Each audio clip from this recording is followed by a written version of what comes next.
Light sensation नहीं पहुंचती है, तो फिर गोनेडोट्रोपिन इनहिबिटरी पेप्टाइड नहीं बनता है। ठीक है, तो इसमें जो प्यूबर्टी होती है, मतलब सेक्सुअल मैच्योरिटी, वो थोड़ा जल्दी आ जाती है। ठीक है बेटा, चलो और बताओ। इसमें पहले वाले पोर्शन में जो हॉर्मोन्स थे उनको याद कर लिया आप लोगों ने, लर्न हो गए वो?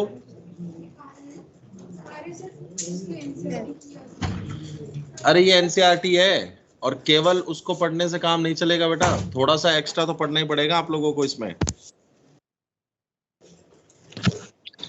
ठीक है, अब मुझे ये बताओ, देखो यहां तक का पोर्शन अपन ने पढ़ लिया था ये।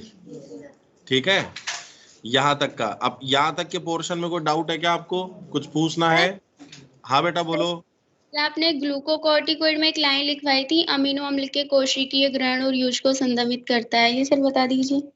इसका मतलब ये है बेटा कि जैसे अगर अमीनो एसिड का ये अगर जैसे मतलब कि उसके ग्रहण को बढ़ा देगा ना, तो अमीनो एसिड का मेटाबॉलिज्म हो जाएगा। लेकिन उसमें एक लाइन मैंने ये भी लिखाई थी कि ये एंजाइम संश्लेषण को प्रेरित करता है, और एंजाइम संश्लेषण के लिए अमीनो अम्ल की उपलब्धता को बढ़ाता है। ठीक है, तो अमीनो एसिड की अवेलेबिलिटी कब बढ़ेगी, जब सेल अमीनो एसिड को यूज नहीं लेगी, मतलब उसका मेटाबॉलिज्म नहीं करेगी, तो अमीनो एसिड पड़े रहेंगे, और फिर उनका जो यूज है वो फिर एंजाइम बनाने के अंदर किया जाता है। ठीक है, ठीक है सर। और सर ये एंटीजन एंटीबॉडी अंतःक्रिया का संदमन, एंटीजन एंटीबॉडी अंतःक्रिया का संदमन करता है। इसका मतलब यह है कि जो एंटीजन और एंटीबॉडी के बीच में जो आपस में इंटरेक्शन होता है ना, अंतःक्रिया होती है। जैसे एंटीबॉडी एंटीजन से क्रिया करके एंटीजन को नष्ट कर देती है, तो ये एक प्रतिरक्षा क्रिया हो गई, इम्यून रेस्पॉन्स है, जो जनरली हम सभी के अंदर होता है। जैसे मान लो कि बाहर से कोई एंटीजन बॉडी में आया, तो उसके अगेंस्ट एंटीबॉडी बनती है, और एंटीबॉडी उसको किल कर देगी फिर एंटीजन को। एंटीजन क्या होता है, अपने शरीर से बाहर का कोई भी कण हो सकता है, कोई बैक्टीरिया, वायरस, है ना, धूल कण, परागकण, ये हाइपर सेंसिटिविटी को बढ़ाता है, धूल कण, पराग कण वगैरह। तो ये इनको एलर्जन कहेंगे फिर अपन, समझ गए? जो एलर्जी कोज करते हैं उनको एलर्जन कहेंगे। तो ऐसे एंटीजन जो एलर्जी कोज करते हैं उनको एलर्जन कह देते हैं। बाकी अपने बॉडी के बाहर का कोई भी पार्टिकल एंटीजन हो सकता है। जैसे अपन मान लो कि अभी जो वैक्सीन लगवाते हैं, तो वैक्सीन में या तो मृत रोग कारक होगा, या फिर उसमें जीवित किंतु निष्क्रिय रोग कारक होगा, या फिर कोई जरूरी नहीं कि पूरा रोग कारक ही प्रवेश करवाएं, उस रोग कारक का कोई कोई प्रोटीन पार्ट, कोई पॉलीसेकेराइड पार्ट भी हो सकता है जो एंटीजन की तरह काम करता हो। तो ये चीजें है ना, जो ऐसे एंटीजन आएगा तो एंटीबॉडी बनती है। अब एक्चुअल में क्या होता है, जैसे ऑर्गन ट्रांसप्लांट करते हैं अपन, तो ऑर्गन ट्रांसप्लांटेशन में हमारे सेल के रिसेप्टर, मतलब कि जैसे मान लो कि अगर मेरी कोई सेल है और एक कोई डोनर की कोई सेल है, तो अपने हम सभी की सेल्स पर सेल्फ एंटीजन होता है। जैसे मेरी सेल पर जो एंटीजन है वो मेरे लिए सेल्फ एंटीजन है, आप लोगों की सेल पर जो एंटीजन होते हैं वो आपके सेल्फ एंटीजन है, और मेरे एंटीजन तुम्हारे लिए नॉन सेल्फ हो गए, और तुम्हारे एंटीजन मेरे लिए नॉन सेल्फ हो गए। तो ये मैचिंग होती है बेटा इनकी।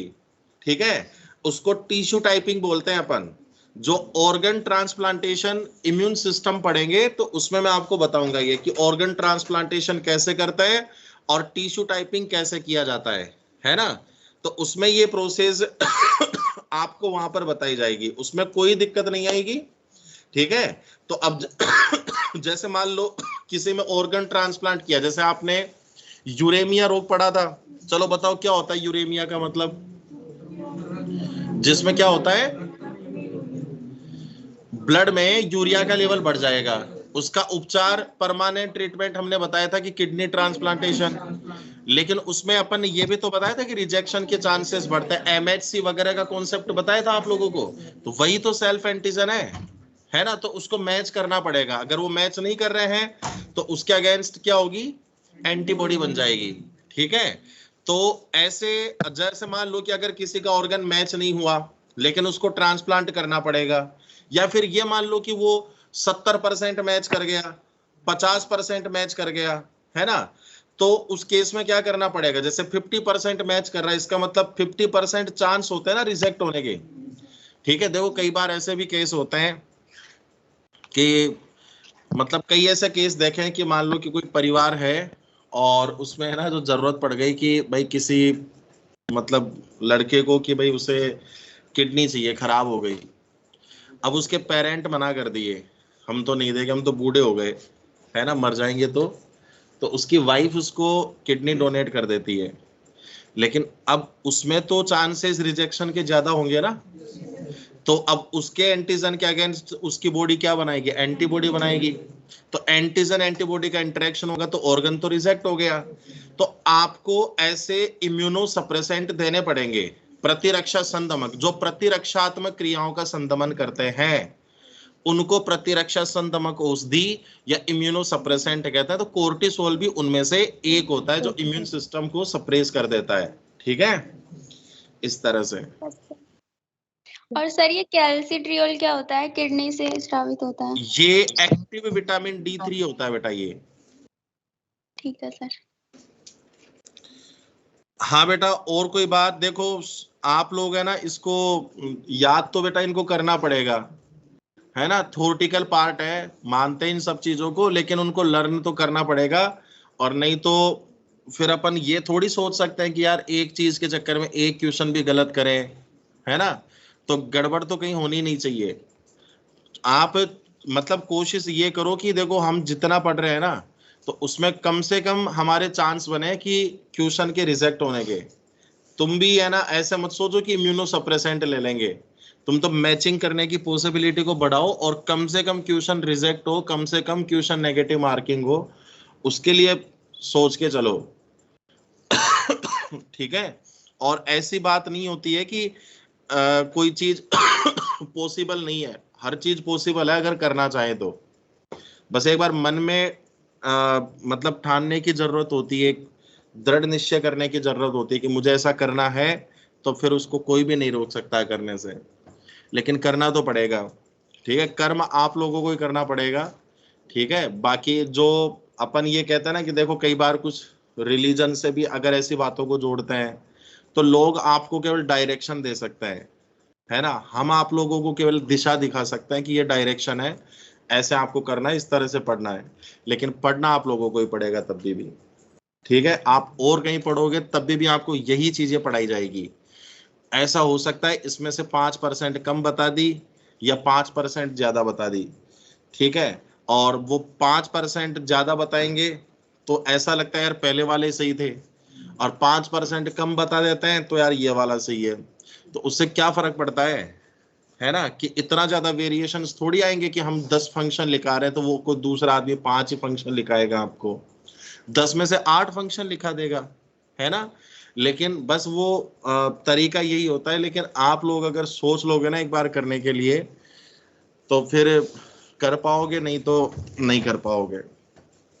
इसलिए सेल्फ कॉन्फिडेंस होना जरूरी है और दृढ़ निश्चय बना लो एक बार करने का कि ऐसा करना है, तो सभी चीजें आप लोगों को आसान लगने लगेगी।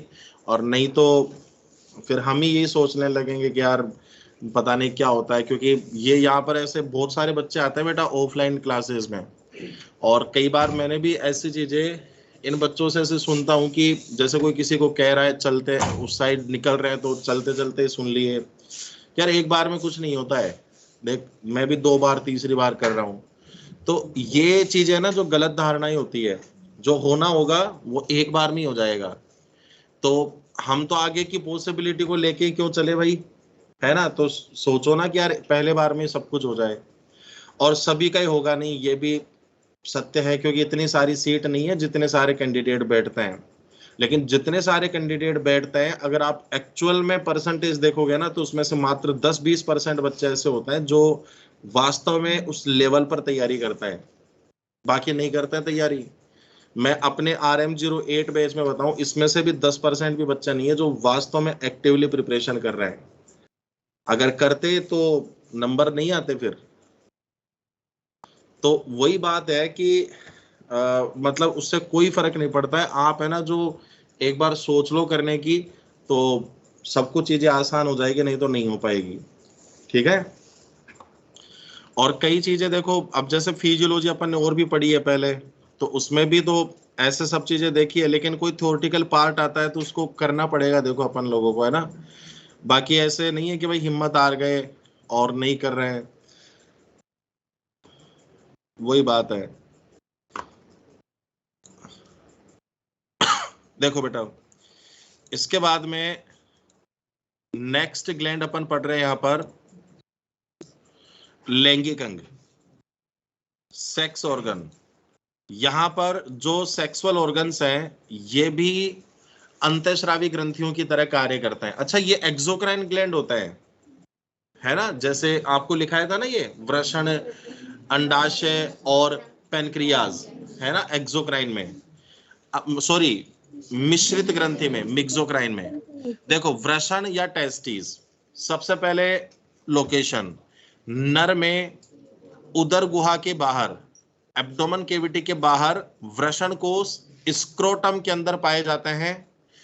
ठीक है, अब वृषण कोष क्या होता है? वृषण कोष स्किन, त्वचा का बना हुआ एक थैले जैसी संरचना है जिसमें टेस्टिस पाए जाते हैं। तो टेस्टिस एब्डोमेन केविटी के आउटर साइड हो गए। क्यों होते हैं एब्डोमेन केविटी के आउटर साइड?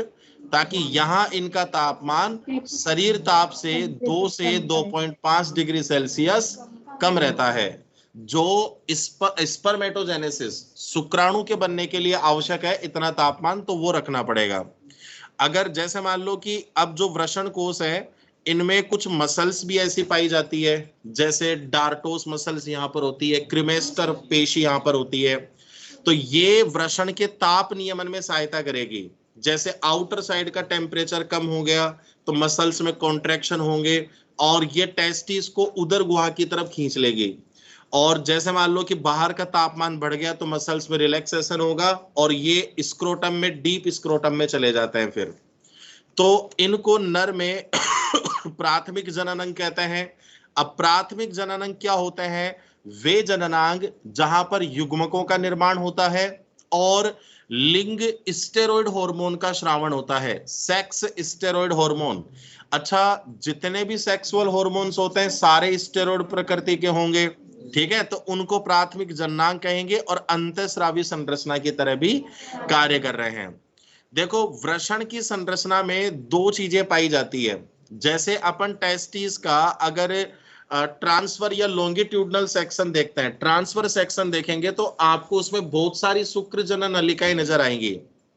जैसे प्रत्येक वृषण लगभग 250 कंपार्टमेंट में बटा होता है ना, 250 कंपार्टमेंट में, जिनको वृषण पालिका कहते हैं, और प्रत्येक पालिका में 1 से 3 अति कुंडलित शुक्र जनन या रेता नलिका, इनको रेता नलिका भी कहते हैं, तो ये पाई जाती है। ठीक है, और शुक्र जनन नलिका के जो बाहर का अवकाश है उसको अंतराली अवकाश, याद है उसमें अंतराली कोशिका लीडिंग सेल पढ़ते हैं, तो उसी को आप स्ट्रोमा भी कह सकते हो या अंतराली उत्तक या भरण उत्तक भी कह सकते हैं। ठीक है, अब शुक्र जनन नलिका में दो प्रकार की सेल है, स्पर्मेटोगोनिया जो शुक्राणु, इसको स्पर्मेटोजोआ भी कहते हैं, ध्यान रखना स्पर्म को ही बोलते हैं, तो इसका निर्माण करेगी। और दूसरी सेल है बेटा सर्टोली सेल, नर्स कोशिका और सस्टेंटाकुलर कोशिका, ये इसी के नाम होते हैं, ध्यान रखना ये सारे नेम। आपने अभी रिसेंटली 12वीं क्लास में पढ़ा होगा ना ये चीजें, कोई दिक्कत नहीं है इसमें।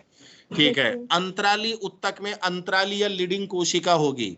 अब सर्टोली सेल देखो बेटा, सर्टोली सेल, चलो बता सकते हो सर्टोली सेल को शुक्र जनन के लिए आवश्यक तत्वों का श्रावण करती है, तो इसके लिए कौन सा हार्मोन इसको स्टिमुलेट करता है सर्टोली सेल को? FSH हार्मोन, है ना, FSH हार्मोन इस पर काम करेगा। तो ये FSH के स्टिमुलेशन में सर्टोली कोशिका स्पर्मेटोजेनेसिस के लिए जो आवश्यक तत्वों का श्रावण करेगी, जो स्पर्मेटोजेनेसिस शुक्र जनन क्रिया को बढ़ाते हैं। और इसके अलावा ये दो हार्मोन का श्रावण भी करती है देखो, एक इनहिबिन और एक होती है एक्टिन। अब सुनो देखो, अगर मान लो FSH का हाइपर सिक्रेशन हो रहा है, अगर FSH हार्मोन का अति श्रावण होगा तो सर्टोली कोशिका ये ऐसे एलिमेंट का सिक्रेशन ज्यादा मात्रा में करेगी, जिससे FSH का सिक्रेशन बढ़ने की वजह से शुक्र जनन की क्रिया भी बहुत तेज गति से बढ़ जाती है। समझने में आ रही है? ठीक है, शुक्र जनन की क्रिया भी बढ़ जाएगी। वैसे एक स्पर्म को बनने में लगभग 74 डे का टाइम लगता है, 74 दिन का टाइम लगता है, अप्रोक्सीमेटली 70 से 75 डे का टाइम लगता है एक शुक्राणु को बनने में। ठीक है, तो अगर मान लो कि एफएसएच हार्मोन का सिक्रेशन ज्यादा हुआ तो स्पर्मेटोजेनेसिस की प्रोसेस अनकंट्रोल्ड हो जाएगी, मतलब वो पहले बन जाएंगे, है ना, कम समय में बनेंगे। अगर कम समय में बनेंगे तो स्पर्म का प्रॉपरली मैच्योरेशन नहीं हो पाएगा, वो किसी काम के नहीं होंगे। तो उस केस में एफएसएच को कम करना पड़ेगा।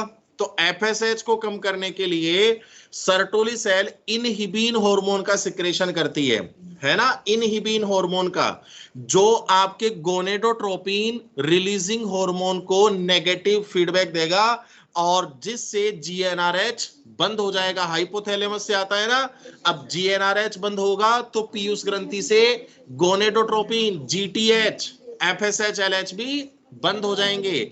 अब आपसे ये पूछा जाए कि स्पेशली इनहिबिन किसको नेगेटिव फीडबैक देता है, तो स्पेशली एफएसएच को नेगेटिव फीडबैक देगा। क्लियर बेटा?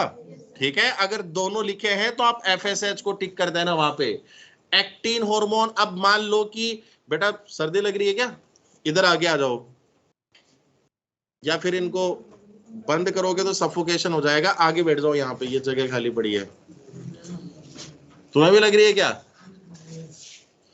ठीक है, तो अब देखो बेटा क्या होगा आगे, अगर मान लो एफएसएच या गोनेडोट्रोपिन हार्मोन कम मात्रा में आ रहे हैं, तो कम मात्रा में आ रहे हैं तो वहां पर उनके सिक्रेशन को पॉजिटिव फीडबैक देना पड़ेगा। तो actin hormone gonadotropin releasing hormone को पॉजिटिव फीडबैक देता है, नाम से पता लग रहा है ना। अरे एक्टिन तो बढ़ाएगा, इनहिबिन कम करेगा, इनहिबिट करेगा। अब इसके बाद में बात करते हैं अंतराली या लीडिंग कोशिका। अंतराली या लीडिंग कोशिका एंड्रोजन का श्रावण करती है, और मुख्यतः एंड्रोजन कौन सा है? टेस्टोस्टेरोन। तो कंफ्यूज नहीं होगे ना, एंड्रोजन के 3 टाइप पढ़ चुके अपन, एंड्रोस्टेनिडियोन, DHEA और टेस्टोस्टेरोन। तो इन तीनों में से मुख्य एंड्रोजन कौन सा होता है? टेस्टोस्टेरोन। अब आगे देखो, नर में सहायक द्वितीयक जननांगों के विकास, परिपक्वन व कार्यों का नियमन करता है।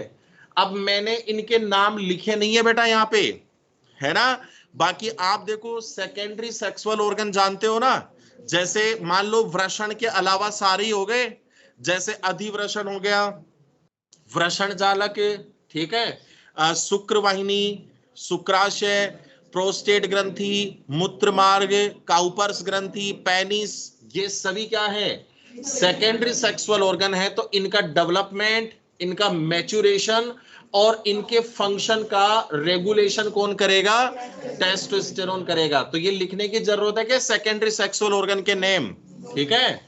पेशीय वृद्धि को प्रेरित करता है, मस्कुलर ग्रोथ को, ठीक है, तभी तो नर में जो मसल्स होती है ना बेटा, ठीक है, वो थोड़ी ज्यादा डेवलप होती है फीमेल के कंपैरिजन में, मसल मास नर में ज्यादा होता है, ठीक है, इसलिए उसको मस्कुलाइन बॉडी बोलते हैं।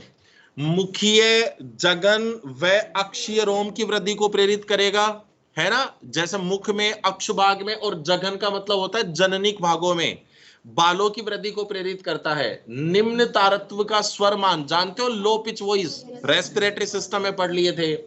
इसका कारण भी तो होता है क्योंकि वोकल कॉर्ड के थिकनेस और उनकी लेंथ पर डिपेंड करती है बेटा ये। तो मेल और फीमेल में वोकल कॉर्ड भी अलग अलग टाइप के होते हैं, है ना।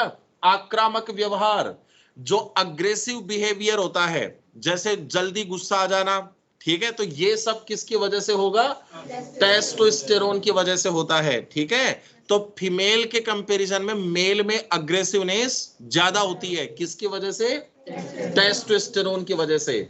सीएनएस पर कार्य कर नर लैंगिक व्यवहार को प्रेरित करता है, ठीक है। अब देखो सीधी सी बात है, नर लैंगिक व्यवहार का मतलब होता है लैंगिक इच्छा होना, जो सेक्सुअल डिजायर होना, ठीक है। अगर टेस्टोस्टेरोन का लेवल कम है तो उस मेल में सेक्सुअल डिजायर भी नहीं होगी, मतलब कि नपुंसकता, यूनिकोइडिज्म आ गया। तो सीएनएस को स्टिमुलेट करता है। प्रोटीन और कार्बोहाइड्रेट पर, ये इंपॉर्टेंट है बेटा, ये ध्यान रखना, इसीलिए इसको इंग्लिश में लिखता हूं मैं, नहीं तो अपचय उपचय में कंफ्यूज हो जाओगे। है ना। तो जो भी लिखा होगा ना हिंदी में, तो इंग्लिश में चेक कर लिया करो आप लोग, ठीक है। इतने पेपर दे चुके हैं और अपने को पता भी लग गया कि यार हम गड़बड़ कहां पर करते हैं, है ना। बहुत सारे क्वेश्चन आप लोगों से सिली मिस्टेक से गड़बड़ हो जाते हैं, हिंदी में अलग दे रखा है, इंग्लिश में अलग दे रखा है। नीट में इतनी बड़ी मिस्टेक नहीं होती है, और यहां पर भी है ना नहीं होती है जनरली, लेकिन कई बार जैसे फैकल्टी ने पेपर सेट किया, अब वो जो टाइपिस्ट उसको टाइप कर रहा है, तो अब वो थोड़ी जानते हैं, बायोलॉजी थोड़ी पढ़े होते हैं, है ना। अब उनमें तो एक नहीं है बस इसी के अंदर ही पूरा प्रश्न का अर्थ ही बदल जाता है। इसलिए तो प्रोटीन कार्बोहाइड्रेट पर एनाबॉलिक इफेक्ट और शुक्र जनन को भी प्रेरित करेगा बेटा ये, ठीक है। फिर आगे देखो, समझने में आ गया ये, ठीक है। अब आगे ध्यान दो बेटा, ओवरी एक जोड़ी है, उदर भाग में प्रेजेंट होती है, मादा में प्राथमिक जननांग व अंतःस्रावी संरचना है, ठीक है। फीमेल में प्राइमरी सेक्सुअल ऑर्गन और एंडोक्राइन स्ट्रक्चर है। प्रत्येक आर्तव चक्र में एक अंडाणु मोचित करता है, जानते हो ना आप ये बात, ठीक है। ईच ओवेरियन साइकिल, जो मेंस्ट्रुअल साइकिल है, एक मेंस्ट्रुअल साइकिल में एक ही अंडा रिलीज होगा, लेकिन कई बार रेयर केस में ऐसा होता है कि दोनों ओवरी से भी एग आ जाता है, लेकिन जनरली हम तो सामान्य स्थिति में बात कर रहे हैं तो एक ही ओव्यूम रिलीज होता है। अंडाशय के दो भाग है बेटा, कॉर्टेक्स और मेडुला, है ना। देखो ये फिर वही बात आ गई है कि आपसे पूछा जाए कि निम्न में से किस अंगों को कॉर्टेक्स और मेडुला के आधार पर विभाजित कर सकते हैं, तो ध्यान रखना बेटा, ये एड्रिनल ग्लैंड पढ़ लिया आपने, थाइमस को पढ़ लिया, उसमें भी तो कॉर्टेक्स मेडुला देखा था अपन ने, और यहां भी पढ़ रहे हैं, ठीक है। तो कॉर्टेक्स भाग में परिवर्धनशील अंड पुटिकाएं, ओवेरियन फोलिकल पाई जाती है, और मेडुला में बेटा स्ट्रोमल टिश्यू होगा। ये दो चीजों से मिलकर बना हुआ है। देखो एक डायग्राम आपको बताता हूं यहां पर,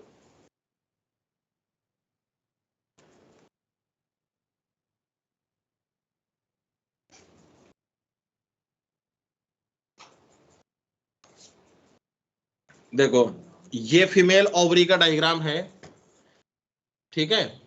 जैसे ये उगोनिया सेल है, ये प्राथमिक पुटिका, द्वितीयक पुटिका, देखो एफएसएच लिखा हुआ है ना यहाँ पर, कर्सर का साइन देखो आप, एफएसएच की उपस्थिति में परिपक्व हुआ तो तृतीयक पुटिका बन गई, फिर एफएसएच की उपस्थिति में परिपक्व हुआ तो परिपक्व ग्राफियन पुटिका बन गई, एलएच की उपस्थिति में ग्राफियन पुटिका फट गई। तो ये देखो अंडा, ये वाला जो पार्ट है, कर्सर का साइन देखो बेटा, ग्राफियन पुटिका में ये वाला पार्ट देखो यहां से निकल करके बाहर चला गया, अंडोत्सर्ग हो गया, है ना। फटी हुई ग्राफियन पुटिका कार्पस लूटियम और कार्पस एल्बिकेंस, हाइपोथैलेमस में बताया था ना, कार्पस एल्बिकेंस ऐसे बना लेता है ये, ठीक है। अब ये जो डेवलपमेंट हो रहा है ना अंड पुटिकाओं का, देखो परिधि वाले भाग में हो रहा है, ये कॉर्टेक्स, ये देखो सेंटर में मेडुला हो गया, है ना। तो इसीलिए ध्यान रखना यहाँ पर कि परिधि वाले भागों के अंदर यहाँ पे अंड पुटिकाएं और मध्य में मेडुला में स्ट्रोमा टिश्यू होगा। अब यहाँ पर कौन कौन से हार्मोन आते हैं, देखो सबसे पहले बात कर रहे हैं एस्ट्रोजन की। एस्ट्रोजन परिवर्धनशील पुटिका के थीका इंटरना से, अब वैसे मैं आपको बताऊं देखो, है ना, ये मैं लिखाऊंगा भी नहीं, लेकिन मैं बता रहा हूं आप लोगों को कि फीमेल के अंदर भी एंड्रोजन हार्मोन बनता है, शायद बताया भी था मैंने। फीमेल में जो एंड्रोजन हार्मोन बनता है, वो एंड्रोजन हार्मोन थीका इंटरना से बन रहा है। फिर इसमें जो ग्रेन्युलोसा सेल्स होती है ना, ये डायग्राम देखो आप, ये जो ग्रेन्युलोसा सेल्स होती है, वो ग्रेन्युलोसा सेल्स उसको एंड्रोजन को एक प्रक्रिया के द्वारा एस्ट्रोजन में कन्वर्ट करती है, ठीक है। लेकिन अपन एनसीईआरटी में और अपन जो नॉर्मल फेज में पढ़ रहे हैं उसमें यही लिखाया जाता है कि थीका इंटरना से एस्ट्रोजन आता है ना। तो कोई दिक्कत नहीं है, आप यही याद करना है यहाँ पे। तो देखो बेटा, ये इधर से ध्यान दो, सबसे ऊपर देखो बेटा, प्राथमिक पुटिका, ये follicular cell primary oocyte, 2 degree follicle द्वितीयक पुटिका, ग्रेन्युलोसा सेल्स, थीका स्तर बन गया। देखो डेवलपमेंट होता जा रहा है, अंतर पता लगेगा। टर्सरी फोलिकल में देखो 3 डिग्री फोलिकल में यहां पर थीका इंटरना बन गया, थीका इंटरना बनते ही यहां पर क्या होगा, एस्ट्रोजन हार्मोन आने लगेगा। फिर यहां पर देखो ये कार्पस ल्यूटियम बन गया, तो कार्पस ल्यूटियम से एस्ट्रोजन अल्प मात्रा में और थीका इंटरना से ज्यादा मात्रा में आएगा, ठीक है। अब आगे ध्यान दो यहां पे। तो परिवर्तनशील पुटिका के थीका इंटरना, ठीक है, वह अल्प मात्रा में कार्पस ल्यूटियम से स्रावित होता है। ठीक है, अल्प मात्रा में कार्पस ल्यूटियम से। मादा में सहायक द्वितीयक जननांगों की वृद्धि, ठीक है, और परिपक्वन व कार्यों का नियमन करता है। अब फीमेल में सहायक द्वितीयक जननांग कौन से हो गए? वही ओवरी को छोड़ करके सारे, जैसे जैसे वहां पर हो गया कि अंडवाहिनी, ठीक है, फेलोपियन ट्यूब, गर्भाशय, वेजाइना, वुल्वा जो बाह्य जननांग है, और मेमरी ग्लैंड। तो ये सभी सेकेंडरी सेक्सुअल ऑर्गन हैं। तो इनकी ग्रोथ, डेवलपमेंट, मैच्योरेशन और इनके फंक्शन को रेगुलेट करेगा। उच्च तारत्व का स्वरमान, हाई पिच वॉइस।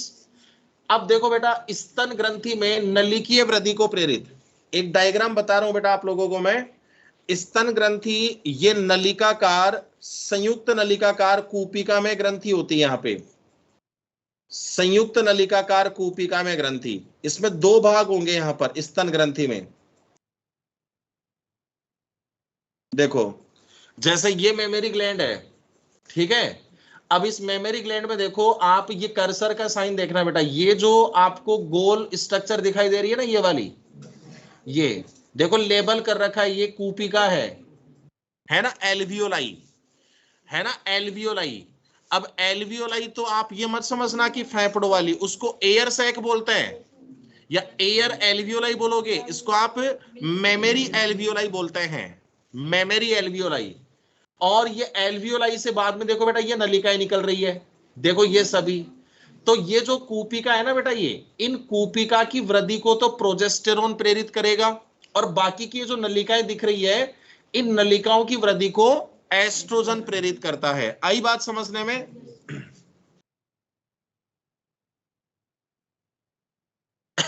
अरे आवाज कैसी आ रही है?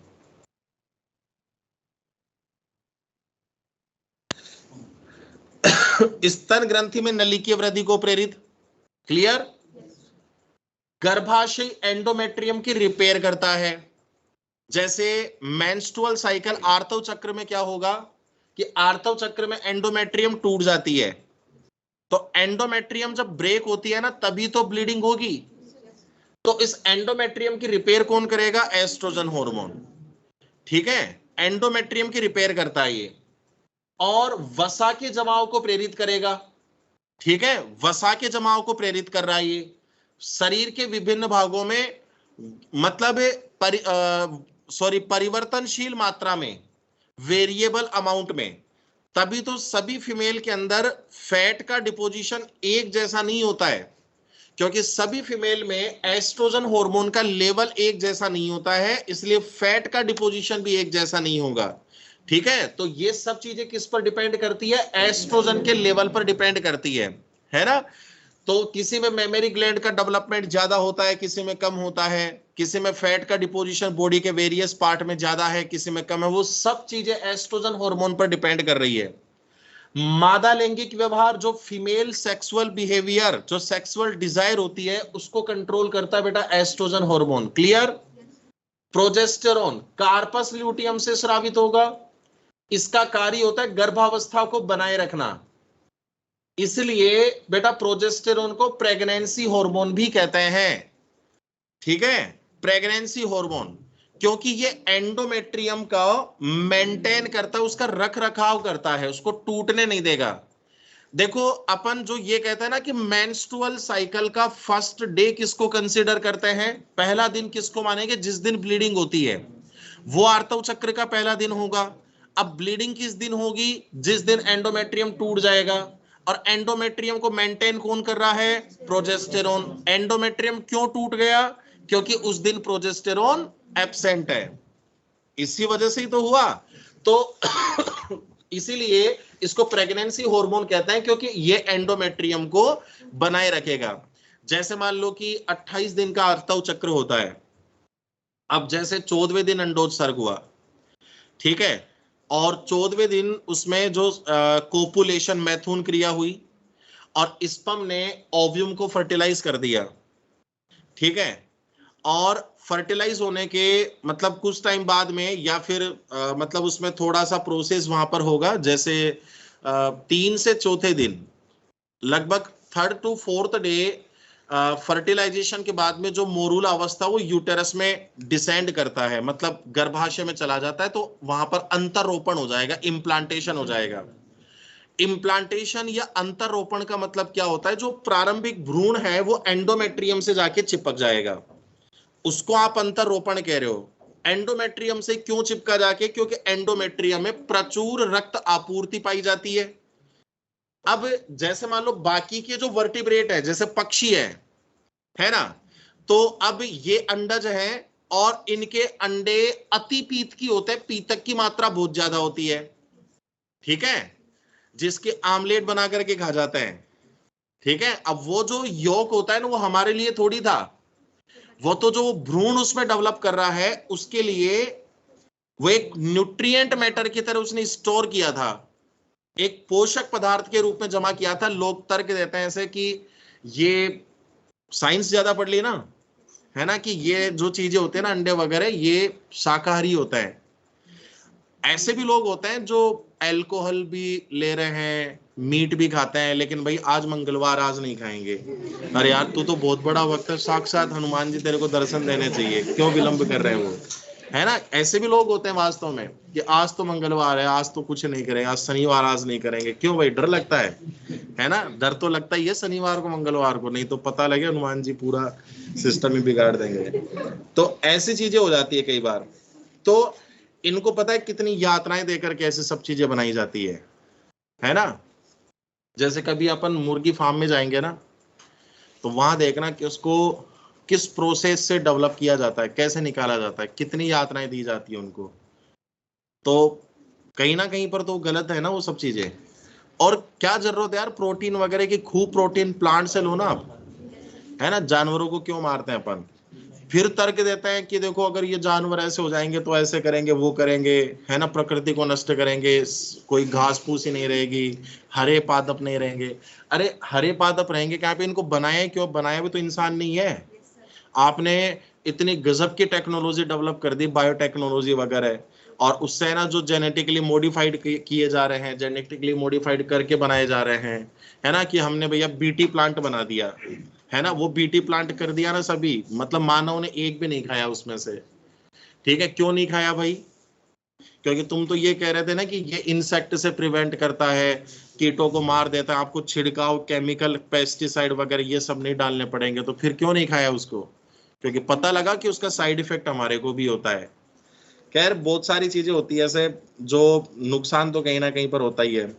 खैर देखो आगे, तो ये क्या करता है बेटा, यहां पर गर्भावस्था को बनाए रखेगा। जैसे मान लो कोई फीमेल प्रेग्नेंट है, प्रेगनेंसी का पता कैसे लगेगा, कि उसमें मेंस्ट्रुअल साइकिल स्टार्ट नहीं हुआ, ठीक है। जैसे पता है कि आज इस डेट को, लमसम इस डेट को मेंस्ट्रुअल साइकिल स्टार्ट हो जाना चाहिए, लेकिन 5, 6, 7, 8, 9, 10 दिन डिले कर गया, तो absence of menstruation indicate pregnancy, ठीक है।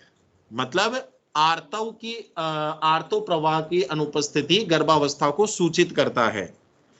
अब फिर उसका प्रेगनेंसी टेस्ट करेंगे। अब प्रेगनेंसी टेस्ट कैसे करते हैं, तो प्रेगनेंसी टेस्ट करने के लिए एक स्ट्रिप आती है जिसको प्रेगनेंसी टेस्ट किट बोला जाता है इसे, ठीक है। इसको बोलते हैं यूपीटी, यूरिन प्रेगनेंसी टेस्ट। अब यूरिन प्रेगनेंसी टेस्ट में, यूरिन में जैसे जैसे मान लो प्रेगनेंसी कंसीव हुई तो उसमें HCG हार्मोन बहुत ज्यादा मात्रा में बनने लग जाता है। देखो मैं आपको एक बात बताऊं बेटा, कि ये आर्तव चक्र है, ये 14वां दिन हो गया, है ना, और ये 28वां दिन है, और ये पहला दिन है। तो जो LH हार्मोन और FSH हार्मोन होता है ना, तो इनका लेवल 14वें दिन सबसे ज्यादा होगा। अब चाहे निषेचन हो या नहीं हो उससे कोई फर्क नहीं पड़ता है, तुम हमेशा ये ध्यान रखना कि 14वें दिन बाद में इन दोनों हार्मोन का लेवल डिक्लाइन करेगा, अपने आप डाउन कर जाएगा, चाहे निषेचन हो या नहीं हो उससे कोई फर्क नहीं पड़ता है। अब निषेचन नहीं हुआ तो भी ये कम करे, दोनों का लेवल कम होगा, और निषेचन हो गया तो भी लेवल कम करेगा, है ना। प्रेगनेंसी कंसीव हो या नहीं हो से कोई फर्क नहीं पड़ता है। मान लो बेटा यहाँ पर 15वें 16वें 17वें 18वें दिन जैसे यहाँ पर इम्प्लांटेशन हो गया। अब पता है बेटा, इम्प्लांटेशन होने के बाद में प्रेगनेंसी को बनाने के लिए प्रोजेस्टेरोन रिक्वायर्ड है, और प्रोजेस्टेरोन कहां से आ रहा है? कॉर्पस ल्यूटियम से आ रहा है। तो भैया कॉर्पस ल्यूटियम को कौन मेंटेन करता है? तो कॉर्पस ल्यूटियम, देखो जैसे अभी मैंने आपको डायग्राम दिखाया कि ग्राफियन पुटिका ऐसे थी, एलएच हार्मोन की प्रेजेंस की वजह से ग्राफियन पुटिका फट गई और अंडोत्सर्ग हो गया। अब ये जो फटी हुई ग्राफियन पुटिका है, यही तो कार्पस ल्यूटियम बनाएगी। कैसे बनाएगी? ल्यूटिनाइजिंग हार्मोन, एलएच का पूरा नाम, जो एक ल्यूटीन पिगमेंट बनाता है येलो कलर का, वो ल्यूटीन पिगमेंट इस सेल में यहां पर स्टोर होगा, तो ये पीले रंग की संरचना बन जाएगी, इसको कार्पस ल्यूटियम कह रहे हैं। तो आपसे पूछे कार्पस ल्यूटियम को कौन सा हार्मोन मेंटेन कर रहा है? LH hormone. LH hormone corpus luteum को मेंटेन करेगा, तभी तो प्रोजेस्टेरोन आएगा। अब एलएच तो बेटा देखो 14वें दिन डिक्लाइन कर गया ना, ये लो एलएच तो मैंने काट दिया यहां से। अब कार्पस ल्यूटियम को मेंटेन कौन करेगा? HCG। तो HCG LH के समान कार्य करता है। आई बात समझने में? प्रोजेस्टेरोन का लेवल बढ़ेगा। HCG पता इतनी ज्यादा अमाउंट में बनता है कि हार्मोन जो होता है ना वो इरिवर्सिबल होता है, यूरिन के साथ में बाहर निकल जाएंगे। तो जो फीमेल का अर्ली मॉर्निंग का यूरिन होता है, जैसे सुबह उठते हैं उस टाइम पर जो यूरिन होता है, उस यूरिन में HCG का लेवल सबसे ज्यादा होता है। इसलिए ये जो यूरिन प्रेगनेंसी टेस्ट है ये अर्ली मॉर्निंग किया जाता है। ठीक है। अब ऐसे जैसे दोपहर में करेंगे अपन, ठीक है, नाइट में कर रहे हैं तब भी कर लो, तब भी टेस्ट तो बता देगा, लेकिन उसका कंफर्मेशन प्रॉपरली नहीं हो पाएगा क्योंकि हार्मोन का लेवल उस टाइम पर कम हो जाता है। अच्छा हार्मोन तो उतना ही बन रहा है, लेकिन पानी पी रहे यूरिन निकाल रहे, पानी पी रहे यूरिन निकाल रहे, तो वो डाइल्यूट होता जाता है, अर्ली मॉर्निंग में ज्यादा होगा। तो ये HCG के बेसिस पर यूरिन प्रेगनेंसी टेस्ट को पॉजिटिव और नेगेटिव बताया जाता है। ठीक है, तो ये हो गया यहां पर अपने प्रोजेस्टेरोन हार्मोन के बारे में बात। अब एक बात और है कि जैसे मान लो कि कोई अनवांटेड प्रेगनेंसी है, अनचाही सहगर्भता, कि हमें इस प्रेगनेंसी को कंसीव नहीं करनी है, तो प्रेगनेंसी को हटानी पड़ेगी। तो उसको अबॉर्ट करने के लिए, गर्भपात करने के लिए एंटी प्रोजेस्टिन दिया जाता है। समझ गए? तो एंटी प्रोजेस्टिन क्या करेगा? प्रोजेस्टेरोन की एक्टिविटी को ब्लॉक करेगा। प्रोजेस्टेरोन एंडोमेट्रियम को मेंटेन कर रहा था, तो एंडोमेट्रियम मेंटेन नहीं रहेगी। प्रोजेस्टेरोन कम होते ही अपने आप एंडोमेट्रियम टूट जाएगा और गर्भपात हो जाता है। ठीक है, अबॉर्शन हो जाता है। इसका उपयोग एक तरह से और किया जा सकता है ना। प्रोजेस्टेरोन का उपयोग गर्भ निरोधक गोलियों में भी करते हैं। ठीक है, जैसे मान लो कि अगर प्रेगनेंसी कंसीव हो गई बेटा, उसके बाद में प्रोजेस्टेरोन का लेवल बढ़ेगा, तब तो ये प्रेगनेंसी को मेंटेन करेगा। लेकिन प्रेगनेंसी कंसीव होने के पहले ही प्रोजेस्टेरोन का लेवल ज्यादा हो गया, तो ये प्रेगनेंसी को होने भी नहीं देगा। दोनों तरह से काम कर रहा है। जैसे कुछ रिलीजन में ऐसा होता है कि जो ऐसे रिलीजियस प्रोग्राम होते हैं, धार्मिक कार्यक्रम, उसमें ऐसे फीमेल को निषेध माना जाता है कि जो अंडर मेंस्ट्रुएशन होती है। ठीक है, तो अगर मान लो कि जैसे कोई ऐसा प्लानिंग है कि मतलब कुछ दिनों बाद में कोई फैमिली में कोई इस टाइप का रिलीजियस धार्मिक कार्यक्रम है और उसके लमसम ही उस फीमेल में मेंस्ट्रुएशन होने वाला है, तो वो उस मेंस्ट्रुएशन को डिले भी कर सकती है। कैसे डिले करेगी? प्रोजेस्टेरोन की टैबलेट लेके। ठीक है, कि उसमें जैसे ही मान लो कि आज 28वां दिन है, कल मेंस्ट्रुएशन होगा, तो पहले अगर उस टैबलेट को 1 दिन 2 दिन पहले ले लेते हैं तो प्रोजेस्टेरोन का लेवल वापस से बढ़ जाएगा ब्लड में, तो वापस से बढ़ेगा, तो जैसे कल मेंस्ट्रुएशन होगा तो वो 2-3 दिन डिले कर जाता है। आई बात समझने में? इस तरह से भी काम में लेते हैं। स्तन ग्रंथि में कुपिकीय वृद्धि को प्रेरित करता है, जबकि एस्ट्रोजन नलिकीय वृद्धि को प्रेरित करता है। अंडोत्सर्ग का संदमन करता है। अंडोत्सर्ग नहीं होने देगा। अगर प्रोजेस्टेरोन का लेवल ज्यादा है तो ओव्यूलेशन नहीं होने देगा। तभी तो इसको गर्भ निरोधक गोलियों में काम में लेते हैं। अरे तुमने जनन स्वास्थ्य पढ़ा था, नहीं पढ़ा था? है उसमें आपने ये मालाडी वगैरह, ये साप्ताहिक जो गोलियां होती है, डेली पिल्स होती है, तो ये नहीं पढ़ी आपने? कॉन्ट्रासेप्टिव पिल्स वगैरह, गर्भ निरोधक गोलियां पढ़ी थी? हैं?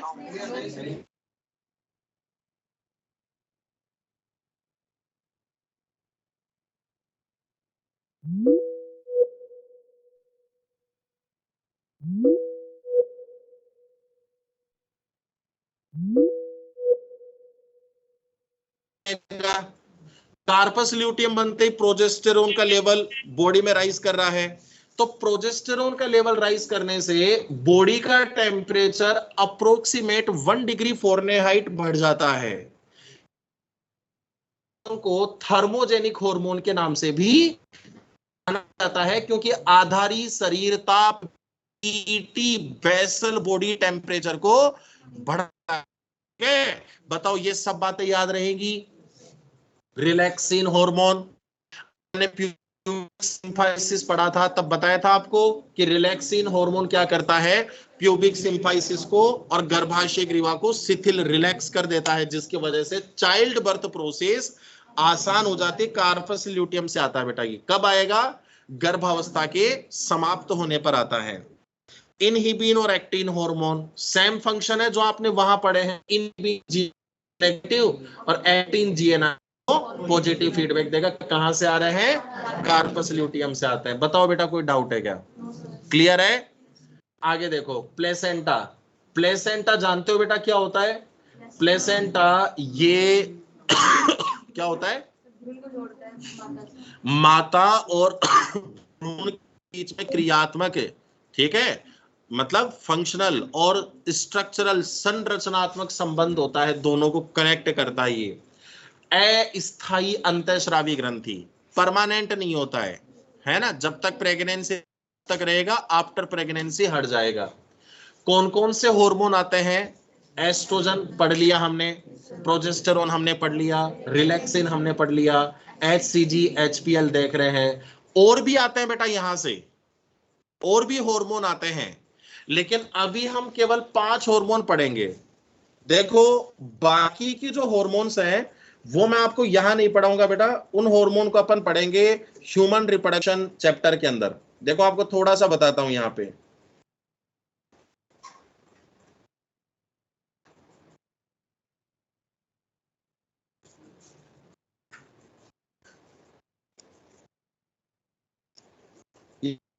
है और ये प्लेसेंटा के फंक्शन और ये अंतःस्रावी संरचना की तरह कार्य। एस्ट्रोजन, प्रोजेस्टेरोन, HCG HPL है ना, और बाकी रिलैक्सिन, CRH, CTH, ये और भी हार्मोन्स हैं। ये मैं यहां नहीं पढ़ा रहा आपको, है ना, क्योंकि उसमें नहीं है इतने। ये मैं सारे हार्मोन आपको ह्यूमन रिप्रोडक्शन चैप्टर में बताऊंगा मैं, ठीक है, उन सभी के बारे में। तो चैप्टर शुरू होगा ह्यूमन रिप्रोडक्शन, उस टाइम पर ये एंडोक्राइन सिस्टम बहुत रिक्वायर्ड होगा वहां पे। तो इसको रिवाइज आप बार बार करते रहो, है ना, क्योंकि आगे भी काम आएगा ये चैप्टर। अब देखो बेटा, HCG मानव जरायु गोनेडोट्रोपिन, है ना, मानव जरायु gonadotropin, human chorionic gonadotropin pregnancy test का आधार है। HCG तो बेस होता है। LH के समान कार्य कार्पस ल्यूटियम से एस्ट्रोजन प्रोजेस्टेरोन श्रावण को प्रेरित कर, HPL मानव अपना लैक्टोजन स्तन ग्रंथि की वृद्धि को प्रेरित करेगा। अभी इतना ही ध्यान रखना है, ठीक है। विकार देखो, एक है यूनुकोइडिज्म, नपुंसकता। टेस्टोस्टेरोन श्रावण कम या एब्सेंट होने पर स्पर्म उत्पादन बंद हो जाएगा, और जो मेल सेक्सुअल बिहेवियर है, जो सेक्सुअल डिजायर, लैंगिक इच्छा है, वो नहीं होती है, तो उसको नपुंसकता यूनुकोइडिज्म कहा जाता है, ठीक है। आपको ये ध्यान रखना है कि ये किसकी वजह से होगा, तो ये टेस्टोस्टेरोन की एब्सेंस। गायनेकोमेस्टिया, एंड्रोजन और एस्ट्रोजन स्तर बेटा ये इम्बैलेंस हो गए, ठीक है, इनके इम्बैलेंस होने से एस्ट्रोजन का लेवल बढ़ जाता है, किसमें, नर में बढ़ जाता है। एक तो आपने एड्रिनल विरिलिज्म पढ़ा था, तो एड्रिनल विरिलिज्म में जो एंड्रोजन हार्मोन का लेवल बढ़ जाता है फीमेल में, है ना, तो उसमें फीमेल में मेल के जैसे करेक्टर आएंगे। अब देखो गायनेकोमेस्टिया में एस्ट्रोजन का लेवल बढ़ गया नर में, तो नर के अंदर मादा के जैसे द्वितीयक जनिक लक्षण आते हैं। ठीक है, जैसे उसमें मेमोरी ग्लैंड डेवलप हो जाती है फीमेल की तरह, ठीक है, और हाई पिच वॉइस हो जाना, और जो ये फेशियल जो हेयर होते हैं इनकी ग्रोथ वहां पर नहीं होती है, इस तरह के सेकेंडरी सेक्सुअल करेक्टर आता है।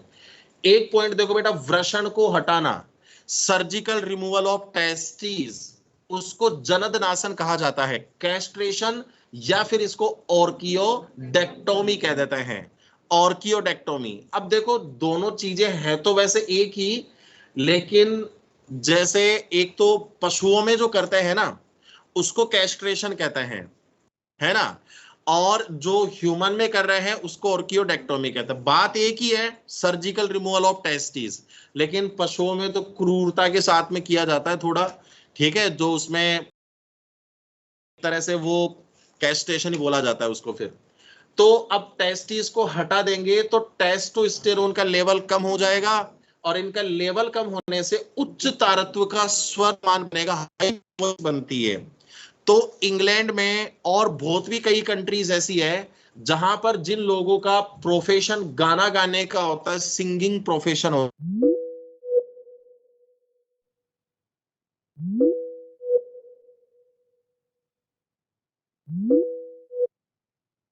वॉइस होता है, लड़के होते हैं, तो उनमें कैस्ट्रेशन जनदनासन करवा दिया जाता है कि उनकी वॉइस को हाई पिच वॉइस रिटेन करने के लिए ऐसा करवाया जाता है आज भी।